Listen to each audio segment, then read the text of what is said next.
जवाब दो, कब किया था आपने? 1964-65 में। आई भाषण में देखिए, 1964 आपका 65 में आपने किया, 60 साल हो गए ग्रीन रिवोल्यूशन को।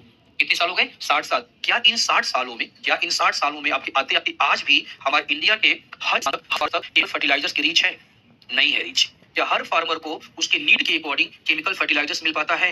नहीं मिल पाता है आपका। जो 60 साल केमिकल फर्टिलाइजर्स में अगर रीच नहीं हो पाई, तो आपने कैसे सोच लिया कि ऑर्गेनिक जो फर्टिलाइजर्स होगा उसकी रीच किसानों तक हो जाएगी?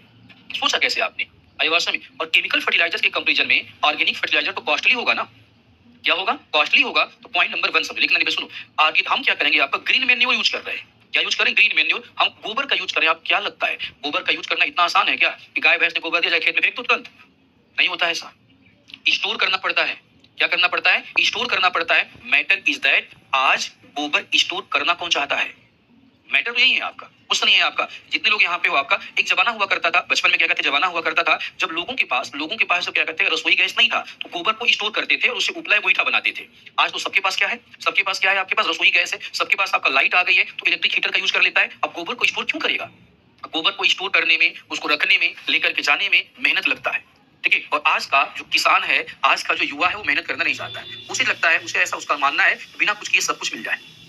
आईवर्सन में तो मेन्योर, ग्रीन मेन्योर की बातें तो हम कर रहे हैं आईवर्सन में, लेकिन ग्रीन मेन्योर को स्टोर करना सबके बस की बात नहीं है। ऑर्गेनिक फर्टिलाइजर्स की बातें तो हम कर रहे हैं, बट ऑर्गेनिक फर्टिलाइजर्स की जो रीच है वो बहुत ज्यादा नहीं है, और ऑर्गेनिक फर्टिलाइजर्स महंगा भी है। ठीक है। अगला पॉइंट, चलो हमने आपको बता दिया ऑर्गेनिक फार्मिंग के बारे में। आप बीपीएससी सर्विस का तैयारी कर रहे हो, मैंने आपको ऑर्गेनिक फार्मिंग के बारे में बता दिया, समझा दिया। अगर नहीं बताता, नहीं समझाता, तो आपके पिताजी, आपके दादाजी, आपके गांव का किसान बीपीएससी का तैयारी तो नहीं कर रहा है ना, वो कैसे जानेगा ऑर्गेनिक फार्मिंग बारे में?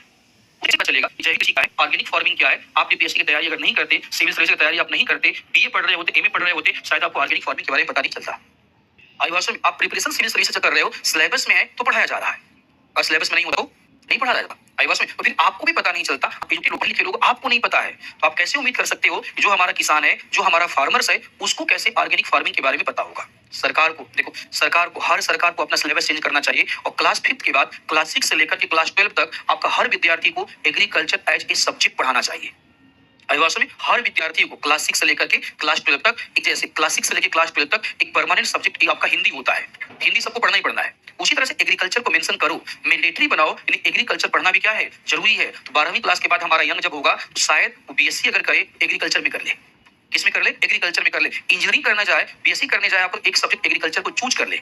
अगर ऐसा होगा तो हमारा जो नई जनरेशन होगी वो एग्रीकल्चर के बारे में ए टू जेड सब जानती होगी, और अगर वो एग्रीकल्चर के बारे में ए टू जेड सब जानती होगी, इसके बारे में भी जानती होगी, तो उसके पास ऑप्शंस होंगे। उसके पास क्या होंगे? ऑप्शंस होंगे, और ऑप्शंस अगर उसके पास होगा, बड़ी सिंपल सी बात है, आपका वो अपना बिजनेस कर सकता है। हमने तो कभी ऐसा किया ही नहीं ना।